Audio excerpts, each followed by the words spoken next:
Olá, amados irmãos, nós novamente estamos tendo o privilégio de falar a você nesta noite ainda fria, esse tempo agradável, poder compartilhar com os irmãos a palavra de Deus, poder ter este momento de adoração ao Senhor, poder aqui compartilhar com os irmãos as maravilhas que Deus tem feito em nossas vidas, mesmo que estejamos enfrentando situações adversas. Louvamos a Deus porque tem nos sustentado e nos concedido da sua graça, que é infinitamente melhor do seu amor que nos alcançou e podemos assim desfrutar desse tempo tão bom com a igreja mesmo que à distância. E já agradecendo aos irmãos que estão conosco, que já estão online também nessa live, né? E agradecer pela sua participação, a irmã Vânia, que já está conosco. Também a Tássia, a irmã Nazaré, a irmã Ieda, o Rafael, a Lélia, a irmã Ida, o José Hilton. Eu vou vendo aqui os que estão entrando e vou lembrando da família, né? Então, agradecendo por cada um dos irmãos. Hoje, agora à noite, já resolveu o meu problema aqui. Então já tem o retorno dos irmãos. E aqui a irmã está se dando boa noite aos amados irmãos, junto com a irmã Nazaré. Também o José Hilton, o Luiz Carneiro, a irmã Margarete, fazendo o seu aceno comum, de praxe. Os demais irmãos que já deram o seu legal, né, que já comunicaram aqui, também, que eu falei, a irmã Vânia, lá o Nonato e a Dani, também que já deram o seu ok, né, o seu legal, a irmã Andressa, também conosco, e Luiz Carneiro e Tássia, né, que já fizeram aqui algum comentário. Agradecemos os irmãos e os demais que estão entrando na nossa live, né? Agradecemos a cada um dos irmãos. Creio que outros irmãos também estão chegando, enquanto vários se aproximam, enquanto vários chegam. Agora o José, a irmã Célia, o Pedro, o Neto, também a irmã Juraci, os demais irmãos que comentaram ou que não comentaram.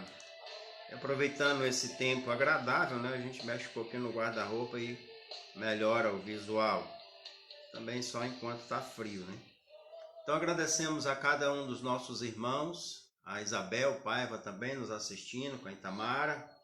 Agradecemos às irmãs, todos, na verdade, que procuram acompanhar a pregação da palavra de Deus. Tenho pedido para os irmãos compartilhar essas mensagens tanto aqui no Facebook como no YouTube, né? Serve para que a palavra de Deus se propague nesse período de pandemia, nesse período onde a gente não pode estar reunido no templo, mas a palavra de Deus não está presa. Agradecemos ainda a Maclícia, junto com o Edmundo, lá em Porto Velho. Hoje pela manhã, já no final, eu fui ver depois o irmão Claudemir, a Ellen, em Taumaturgo, Marechal Taumaturgo. Nós agradecemos os irmãos também por estar conosco. A irmã Diana, também dando boa noite aos amados. A irmã Ida, Adélia e Lélia, também dando boa noite, né? A Régia, a irmã Régia, também dando boa noite a mim, aos amados irmãos. Agradecemos por todos que fazem parte da igreja local, a Igreja Batista Regular Shalom. Temos também Ione Lopes conosco e agradecemos por sua participação conosco. Hoje queremos pregar a palavra de Deus falando de uma última advertência, mensagens que a gente pode ver na Bíblia repetidamente. E, claro, serve para nos alertar. A irmã Similene também, lá em Chapuri, a irmã Dora, junto com o Clairto, com a Eulália, também dando boa noite aos amados irmãos. Claro que alguns entram individualmente, mas sei que também a família acompanha pelo seu celular. Então louvamos pela vida de cada um dos irmãos e nós queremos louvar o nosso Deus com uma música, um cântico muito conhecido da igreja, um cântico que nós cantamos várias vezes no templo e que dá vontade sempre de repeti-lo, né? O tema, o título dessa música, desse cântico é Os Galhos Secos, né? Que mostra o poder de Deus para transformar os galhos secos em nova vida. Então louvo a Deus pela vida dos irmãos e logo mais estarei falando da última advertência de Deus, baseado lá no livro de Gênesis. Nós vamos acompanhar. Enquanto isso, vamos louvar e adorar o nosso Deus com o cântico Os Galhos Secos.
Queremos agradecer ainda nossos irmãos que entraram no decorrer da música, irmão Ayrton, irmã Rebeca, a irmã Milda, também o André, a irmã Maria Zilda com o seu Manuel, a Milene, José Hilton também que estão conosco. E agradecer aos demais irmãos, agora a irmã Socorro Moraes junto com o Raimundinho. Então nosso boa noite aos demais irmãos, seu Edemir, Clívia, brilhante, também dando seu boa noite aos amados irmãos. Eu quero, então, aproveitar esse momento e compartilhar com os irmãos a leitura da palavra de Deus que se encontra em Gênesis, no capítulo 19. Nós vamos ler 3 versículos aqui. Gênesis capítulo 19, do 15 até o 17. Então, dos versos 15 ao 17, Gênesis capítulo 19. Quero convidá-los então a ler a palavra de Deus comigo. Gênesis 19, de 15 a 17, que nos diz assim: Ao amanhecer, apertaram os anjos com Ló, dizendo: Levanta-te, toma tua mulher e tuas 2 filhas que aqui se encontram, para que não pereçais no castigo da cidade. Como, porém, se demorasse, pegaram-no os homens pela mão, a ele, a sua mulher e as 2 filhas, sendo-lhe o Senhor misericordioso, e o tiraram e o puseram fora da cidade. Havendo-os levado fora, disse um deles: Livra-te, salva a tua vida, não olhes para trás, nem pares em toda a campina. Foge para o monte, para que não pereçais. Vamos orar. Poderoso Deus, grandioso e amado Pai, te agradecemos pela revelação da tua palavra e agradecemos também, Senhor, porque o Senhor tem permitido que ela fosse preservada até os nossos dias, para termos o conhecimento, a compreensão e podermos também, Senhor, obedecer essa palavra. Pedimos que o Senhor nos auxilie na transmissão da mesma, que também haja compreensão, que possamos tirar ensinamentos para as nossas vidas e observar como estão as nossas vidas, Senhor, nos dias atuais. Pedimos que o Senhor nos abençoe, não porque merecemos, mas pedimos no nome do nosso Senhor e Salvador Jesus Cristo. Amém, Senhor. A última advertência, nós damos o título para esta mensagem. Nós temos aqui a narrativa de Deus, a narrativa baseada em Gênesis, onde Deus vai destruir algumas cidades, 4 cidades especificamente, entre elas Sodoma e Gomorra. Qual o motivo? O pecado dessas cidades tinha se agravado de tal forma que o clamor tinha subido até os céus. E a gente consegue ver isso no capítulo anterior, no versículo 20. O pecado era tamanho dessas cidades que o clamor entre os próprios moradores estava chegando, estava subindo ao céu. Ou eles mesmos estavam incomodados com tanto pecado no meio dessa gente. Então era um pecado extremamente agravado e também multiplicado. Qual era o pecado? O pecado era a relação sexual abominável. E o texto do capítulo 19 nos mostra que havia relação sexual entre homem e homem. Era algo comum. Mas não era só isso. Também a violência tinha se agravado. Isso a gente consegue ver nos versículos tanto 5 como 9 do capítulo 19, que nos diz assim: E chamaram por Ló e lhe disseram: Onde estão os homens que à noitinha entraram em tua casa? Traze-os fora a nós para que abusemos deles. E no versículo 9, a parte B, porque Ló não queria entregar os homens que estavam na sua casa, eles dizem assim: A ti, pois, faremos pior do que a eles. E arremessaram-se contra o homem, contra Ló, e se chegaram para arrombar a porta. Ou seja, faz o que a gente quer, ou então a gente entra à força. Era violência e também a homossexualidade ali, ou a relação sexual entre homem e homem, muito forte e muito violenta. Então os anjos chegam no dia ou na noite anterior, logo no início da noite, e agora já está pela manhã, já é ao amanhecer, é o versículo que a gente lê, no versículo 15, e eles estão apressando Ló para sair daquela cidade. E daqui nós vamos ver que Deus adverte os seus servos para que eles saiam do meio daquilo que vai ser destruído. Ele tanto anuncia a Ló, como já tinha anunciado anteriormente a Abraão. A gente lembra que Abraão está intercedendo por estas cidades, intercedendo pelas pessoas dessa cidade, mas Deus está avisando: eu vou destruir, porque ali há uma multidão de pecados e um grande clamor a mim para que resolva esse problema. Então aqui a gente pode perceber, irmãos, que Deus adverte os seus servos antes da destruição. Deus avisa de antemão aquilo que ele vai fazer aos seus servos. E podemos pensar que isso já foi feito no decorrer da história. Tenho certeza que muitos de nós, ou todos nós, até a consumação das coisas que Deus tem mostrado ou que irá fazer, será avisado. Então, quantas vezes você já foi advertido? Quantas vezes você já foi apresentado ou mostrado que virá o juízo e que Deus vai julgar a humanidade? Quantas vezes Deus já avisou isso? E como está a sua vida? Como nós estamos vivendo neste mundo? Eu creio que nós podemos tirar daqui alguns exemplos, tanto para fazer, para praticar, como para não praticar. E a vida de Ló nesta cidade, chamada Sodoma, pode nos mostrar o que não devemos fazer.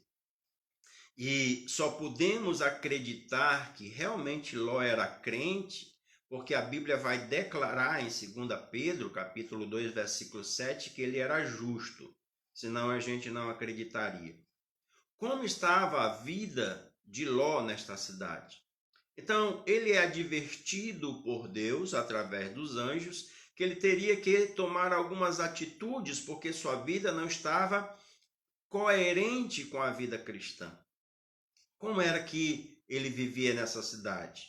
Ló, primeiramente, era um crente indiferente. Ele não estava muito preocupado com o que estava acontecendo ao seu redor, mas simplesmente consigo mesmo. Ele estava atrás do seu próprio interesse. Ele não dava o primeiro lugar a Deus, antes ele queria agradar aos homens. Antes estava determinado a satisfazer os homens daquela cidade e satisfazer o seu coração. É tanto que nesta cidade os seus negócios vão bem, o seu interesse vai bem. Ele estava ali naquela cidade e prosperando naquela cidade. Era um homem já de autoridade, era um homem que tinha um certo nível naquela cidade. Isso é comprovado tanto pelo versículo 1 como o versículo 2, que mostra que ele estava à porta da cidade já como alguém que julgava, que era um juiz, que decidia sobre aquela cidade, mesmo não sendo natural daquela cidade, apenas ter chegado, e isso fica muito claro no versículo 9, quando eles dizem assim: eles, porém, disseram: retira-te daí, e acrescentaram: só ele é estrangeiro, veio morar entre nós e pretende ser juiz em tudo? Então eles já estavam numa posição privilegiada, porque Ló era indiferente para o que estava acontecendo naquela cidade, mas ele tinha uma visão para os seus interesses próprios e uma visão materialista, porque a gente consegue perceber isso desde o momento que ele se aparta de Abraão, desde o momento que ele procura um lugar onde as suas coisas possam progredir, possam prosperar, e diz em Gênesis, no capítulo 13, versículo 10, que ele olhou e gostou das campinas bem regadas, e que ele procurou este caminho aqui porque era melhor para o seu rebanho, era melhor para os seus bens, era um lugar de multiplicar os seus bens. Deus, ele quer que o seu povo seja santificado, e ele sabe o que é melhor para nós.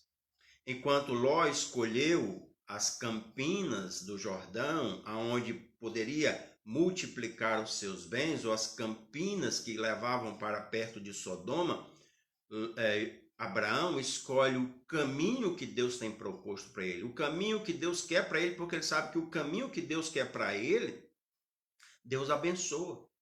E Deus faz com que esse caminho tenha um destino eterno. Então Ló, ele procura as campinas, mas ao procurar as campinas, ele vai se aproximando cada vez mais de Sodoma. E aproximar-se de Sodoma também era aproximar-se do pecado.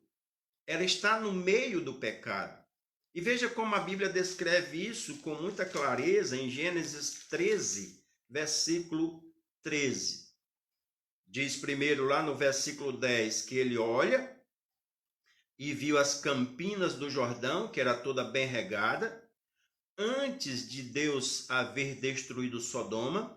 E o 13 diz assim: ora, os homens de Sodoma eram maus e grandes pecadores contra o Senhor. E foi nesse meio que Ló procurou habitar.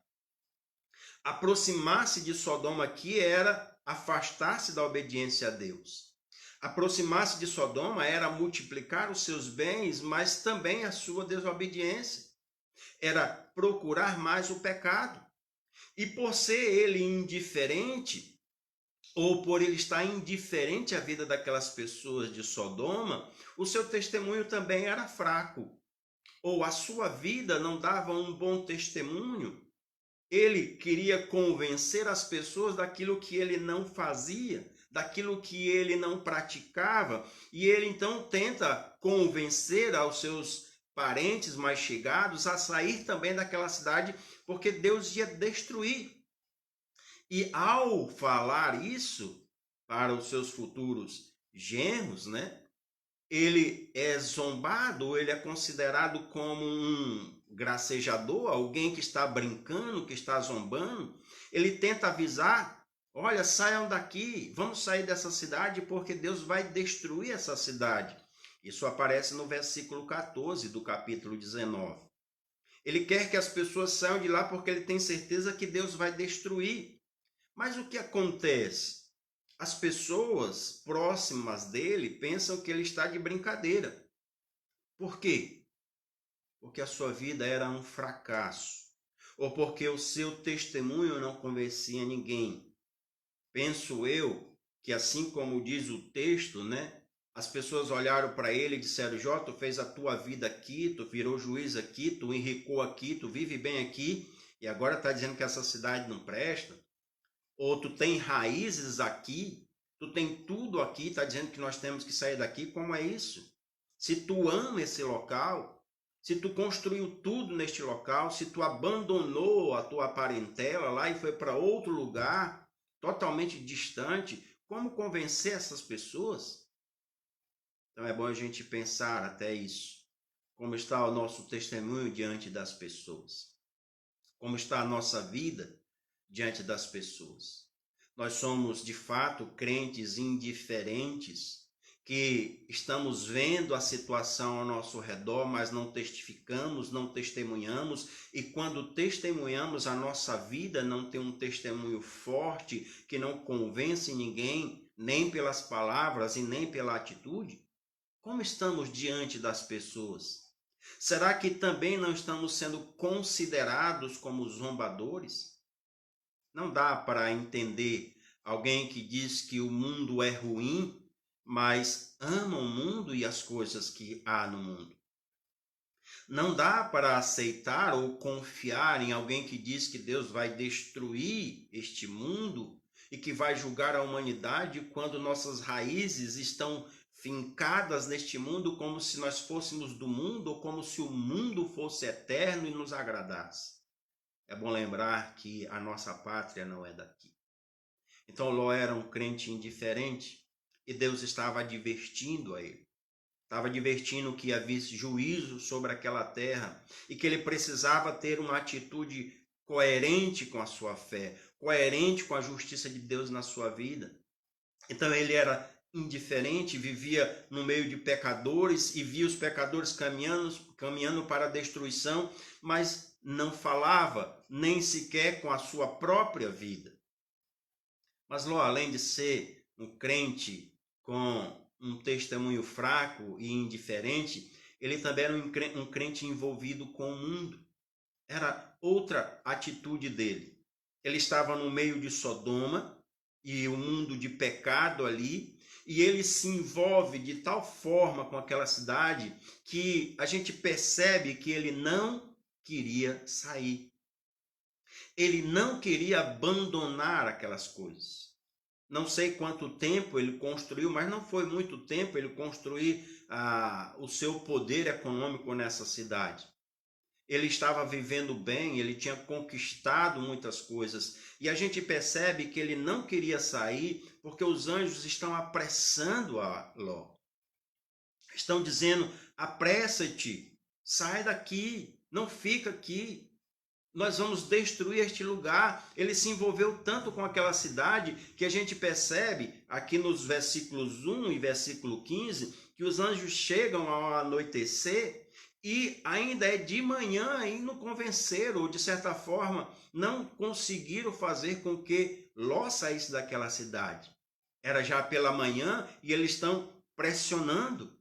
Versículo 15 deixa isso bem claro, parte B. Levante, toma tua mulher e tuas 2 filhas, que aqui se encontram, para que não pereçais no castigo da cidade. Eles estão insistindo, mas Ló estava dormindo para as coisas espirituais. Ele nem percebia o pecado daquele povo. Era um crente inútil. É como o crente que a Bíblia fala lá em Mateus, né? É o crente que perde o seu sabor. É crente, ou a Bíblia comparando ali, o Senhor Jesus comparando como o sal, que é insípido, continua sendo sal. Não deixa de ser sal, mas perde a sua utilidade. Era o crente Ló, continuava sendo justo porque foi pela misericórdia de Deus, mas tinha perdido a sua utilidade naquela cidade. Ele já não tinha mais um bom testemunho e agora estava envolvido de tal forma que não queria sair. E é bom a gente notar que isso pode acontecer conosco. Isso também pode nos envolver de tal forma que o mundo nos pega de tal forma que nos enraiza nessas coisas. Nos deixa sobrecarregados, nos deixa embriagados com as coisas desta vida, como a Bíblia assim adverte. É bom a gente perceber que às vezes também, tão acostumado com as coisas do mundo, a gente não percebe que estamos dormindo para as coisas espirituais. Creio que o que nós estamos vivendo é uma forma de Deus dar uma chacoalhada, de chamar a atenção, de advertir não só o mundo, mas a igreja, o povo de Deus. Olha o que nós estamos fazendo, pare um pouco. Será que nós estamos preocupados mesmo com as vidas que estão sendo perdidas? Nós temos visto várias notícias de pessoas que morrem. Isso, claro, não é novidade. A novidade é apenas que agora é pela Covid-19. Mas isso já acontece todos os anos. Mas o grande problema é dessas pessoas que morrem sem Cristo, sem esperança, que não sabem de onde vêm nem para onde vão. E muitos de nós indiferentes ou envolvidos com o mundo, ou dormindo para as coisas espirituais. Por isso a Bíblia declara: desperta, tu que dorme, levanta-te entre os mortos e Cristo te iluminará. É algo que nós temos que avaliar. Em 1 Tessalonicenses, capítulo 5, versículo 6, diz a Bíblia: assim, pois, não durmamos como os demais, pelo contrário, vigiemos e sejamos sóbrios. Então é uma advertência. Muitos de nós estamos envolvidos pelo mundo, estamos desapercebidos para aquilo que o Senhor tem falado, para aquilo que o Senhor tem advertido. Ló e sua família tiveram que ser arrancados daquela cidade. Eles tiveram que ser tirados, que eu posso dizer bem claro aqui, a força daquela cidade, porque eles estavam enraizados naquela cidade. O texto que nós lemos mostra isso, olha o versículo 16. Como, porém, se demorassem, pegaram os homens pela mão, a ele, a sua mulher e as 2 filhas, sendo-lhe o Senhor misericordioso, e o tiraram e o puseram fora da cidade. Foi tirado à força.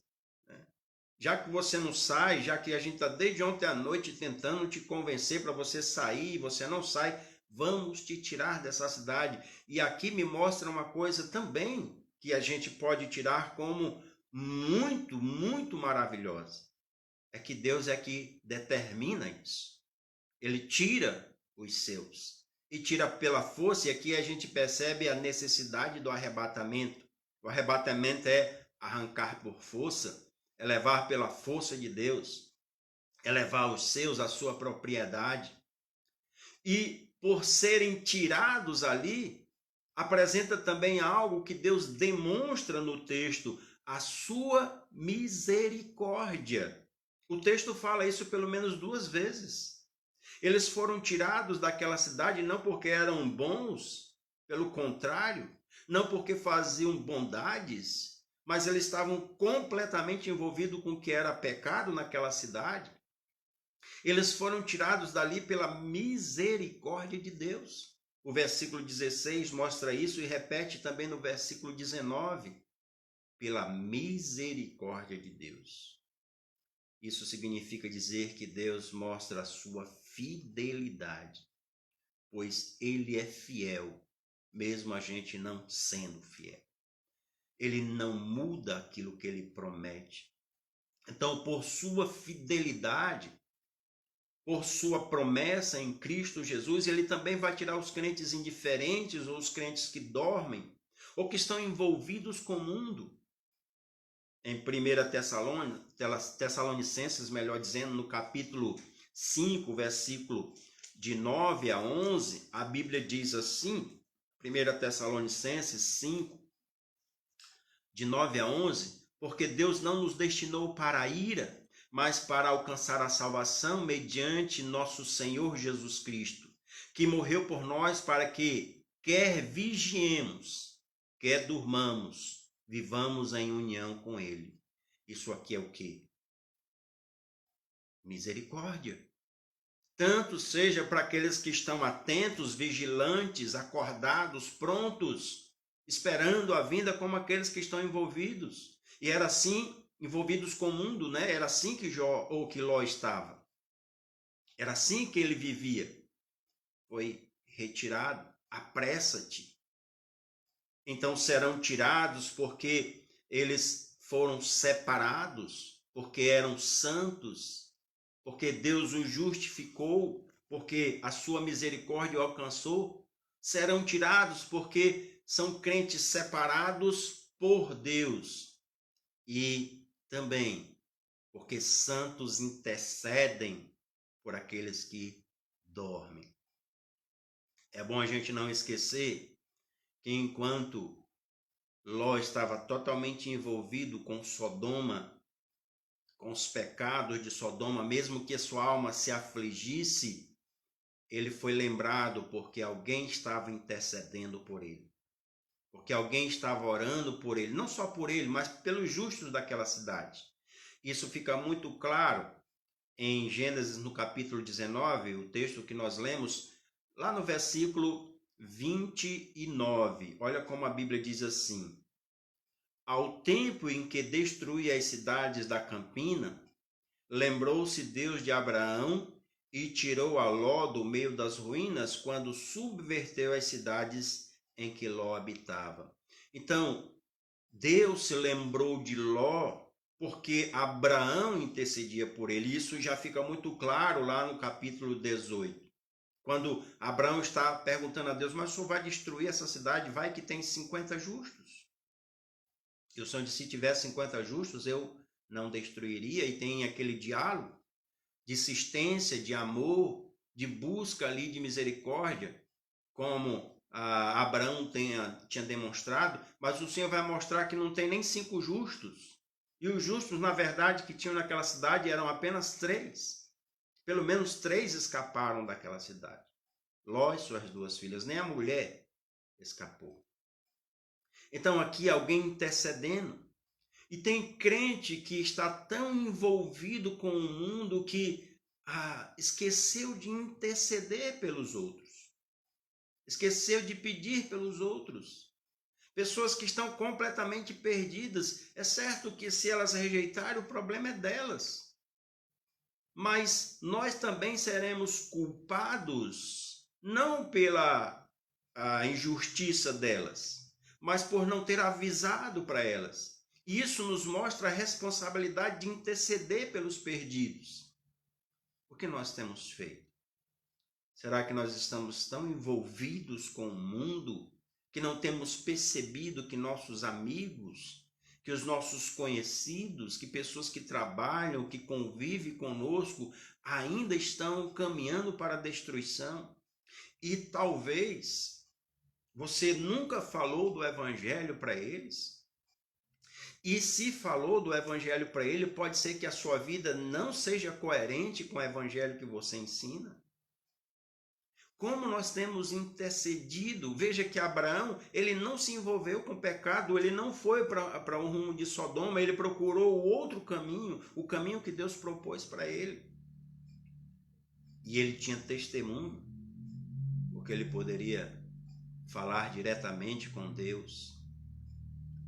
Ló, de fato, era um crente que não estava preocupado com as pessoas, mas preocupado com a sua própria vida, com os seus bens, envolvido com o mundo, fazendo com que os seus bens prosperassem, mas à custa da perda da sua própria família, dos seus próprios amigos, das pessoas que ajudaram a ele crescer ali.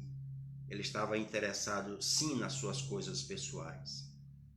Mas além de ser um crente indiferente e envolvido com o mundo, Ló também era um crente desobediente. E a gente consegue perceber isso no versículo 17, quando a Bíblia diz assim: havendo-os levado fora, disse um deles: livra-te, salva a tua vida, não olhes para o monte para que não pereçais. Ele ainda estava insistindo. Então o anjo diz: vai, apressa-te, vai, sai daqui, vai para fora, sai dessa cidade. Ele ainda estava relutando a sair. Alguém que se deixou envolver com as obrigações deste mundo, com as distrações e ambições pessoais, e tinha deixado de obedecer à palavra de Deus. Um crente que andava com más companhias e se afastou-se do Senhor. Ele não era obediente à palavra do Senhor. Ele temia, sim.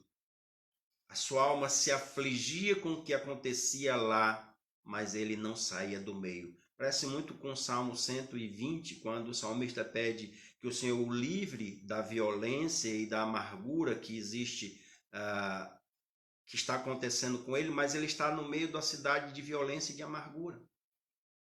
Era como Ló, que se afligia com as coisas que acontecia lá, mas não saía do meio.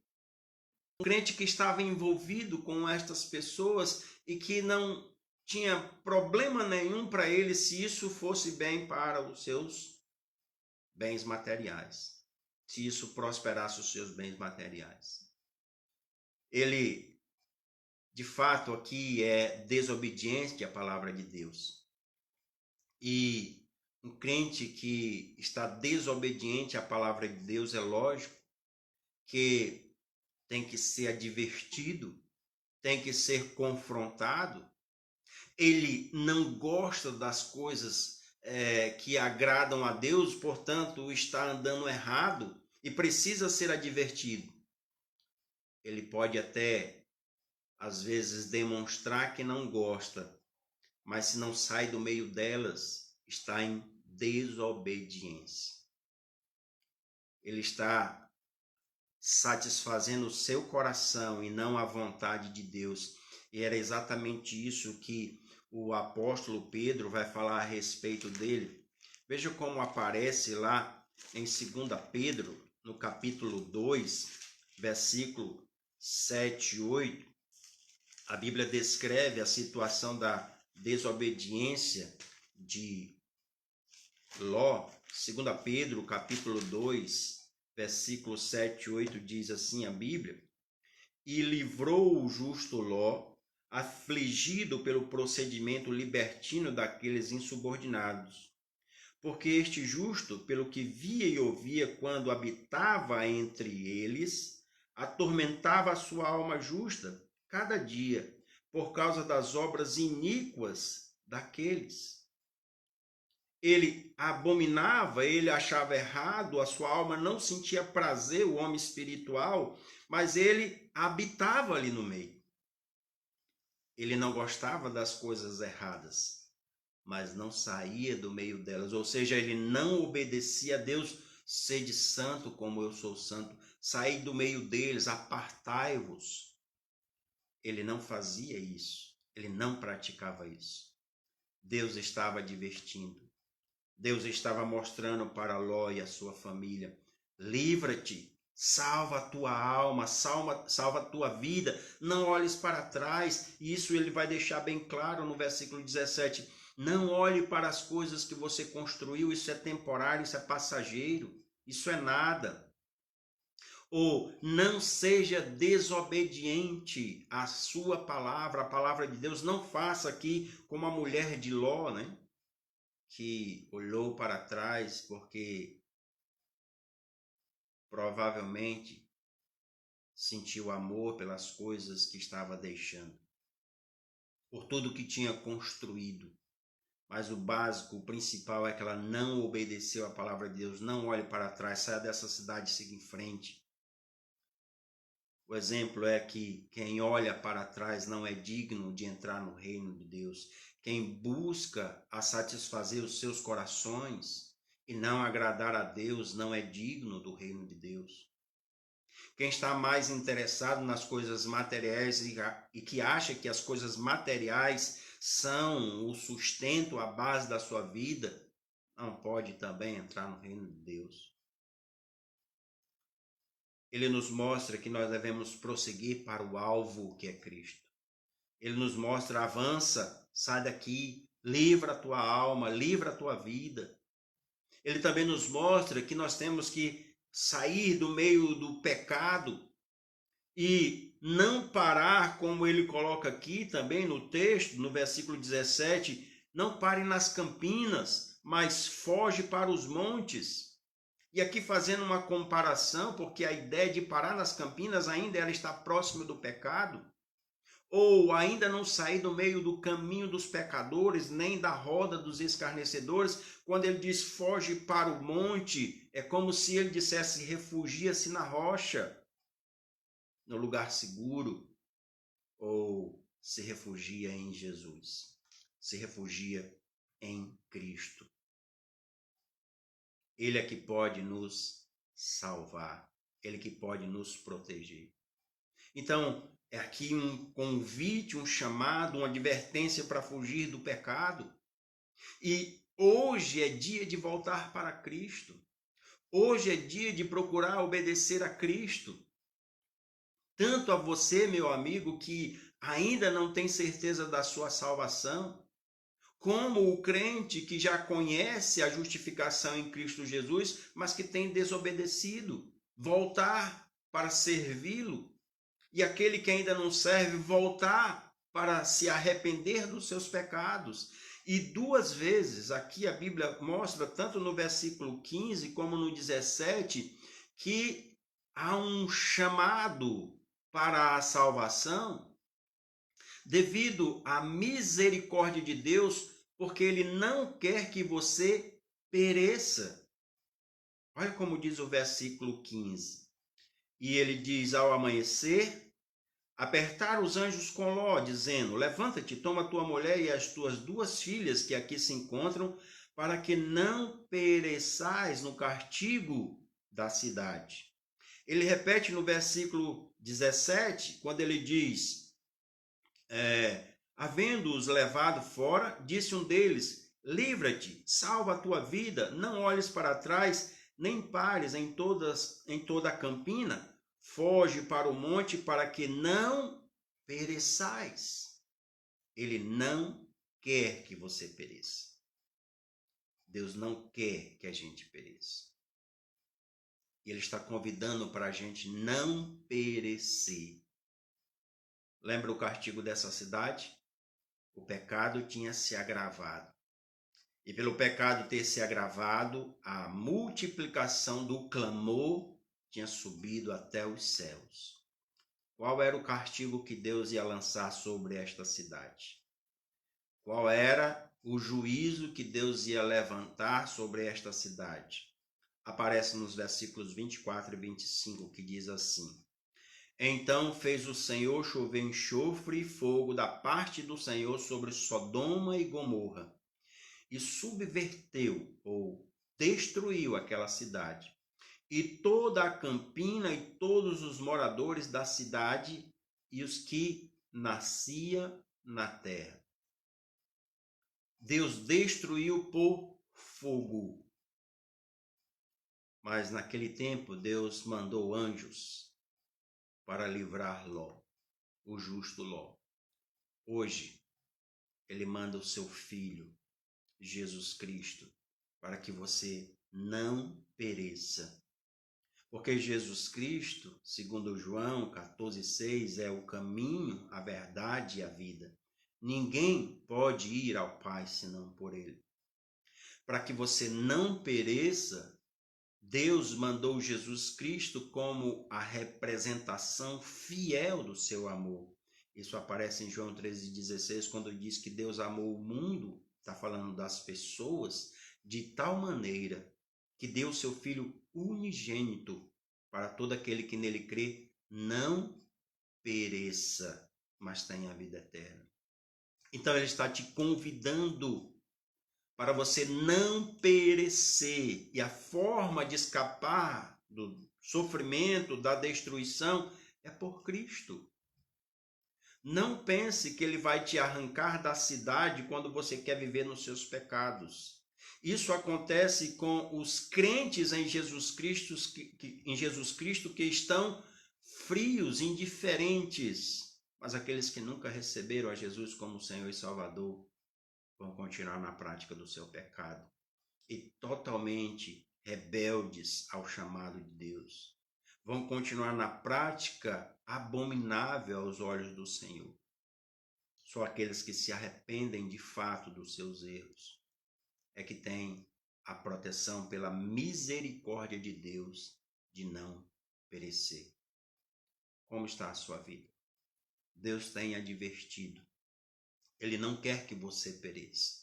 Assim como já houve juízo no passado, no tempo de Ló, no tempo de Noé, no tempo em que as cidades que desobedeciam a Deus eram invadidas por outras nações e destruídas devido à desobediência e afastamento de Deus, também haverá juízo no futuro.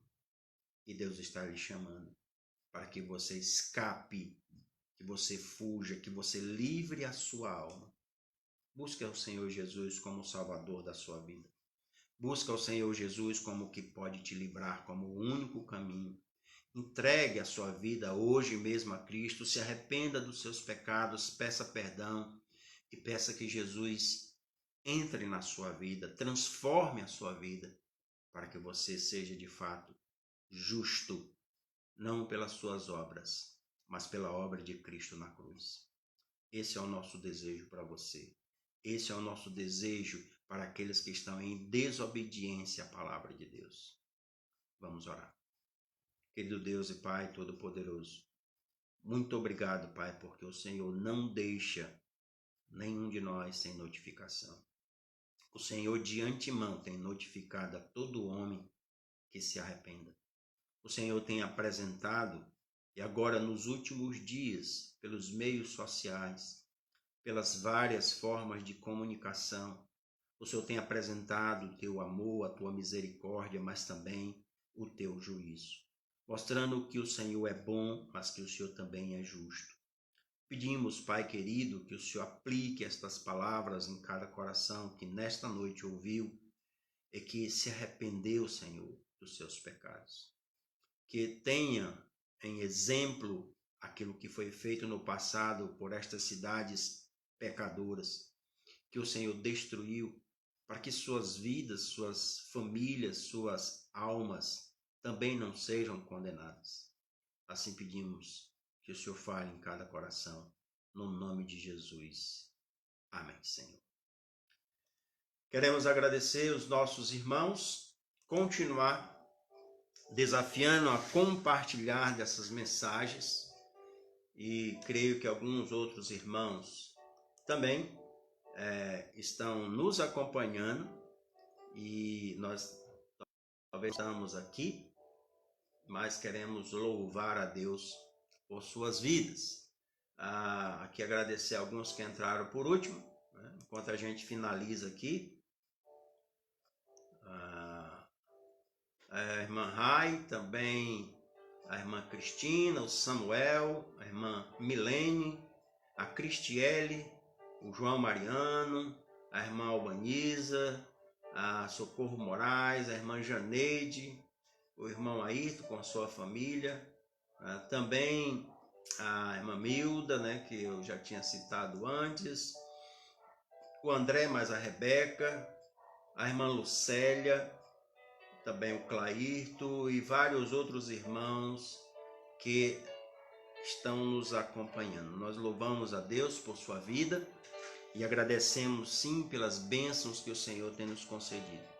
Que possamos enfrentar esta pandemia sempre confiantes, renovando a nossa fé no Senhor e adorando o Senhor, a beleza da sua santidade, sabendo que Ele é justo, que Ele é bom, independente das circunstâncias que a gente tem vivido. Queremos desafiar ainda os irmãos a acompanhar. Voltaremos agora na terça-feira e também na quinta-feira, trazendo aí a continuação da mensagem que comecei hoje pela manhã, quer dizer, uma igreja saudável. Já vimos duas coisas importantes para uma igreja ser saudável, né? Tanto a boa alimentação, como também que ela desenvolva o exercício, não o exercício físico apenas, mas o de evangelização e de amor. Mas ainda faltam duas coisas importantes para a igreja ser saudável, que é tanto o descanso, como também a disciplina. Creio que esses dois são importantíssimos para a igreja estar saudável. Na terça-feira, então, eu continuo essa mensagem e quinta-feira a gente entra em outro tema, mas com certeza sempre para a edificação do corpo de Cristo. Que Deus abençoe a sua vida e que este dia, ou primeiro dia da semana, possa ser um passo de buscar ainda mais a comunhão com o Senhor através da sua leitura bíblica, através da oração, principalmente pelos nossos irmãos, né? Irmãos de outras igrejas que estão enfrentando a Covid mais diretamente, irmãos que realmente estão acometidos, e irmãos que partiram já para a glória, né, devido à doença. Uma irmã muito querida da Maranata, o Senhor a levou esses dias. Então, orar por esses irmãos, que Deus esteja abençoando também, principalmente os seus familiares. Orar pela igreja, orar pelos irmãos que estão enfermos e também pedir que Deus abençoe os seus familiares, aqueles que tiveram a perda dos seus entes queridos. Então, que Deus nos dê uma boa vitória e confiante sempre na sua palavra, no seu Santo Espírito que habita em nós. O amor, a paz e a misericórdia seja multiplicada em todos nós. Amém? Uma boa noite a todos, que Deus abençoe ricamente a sua vida. Até mais.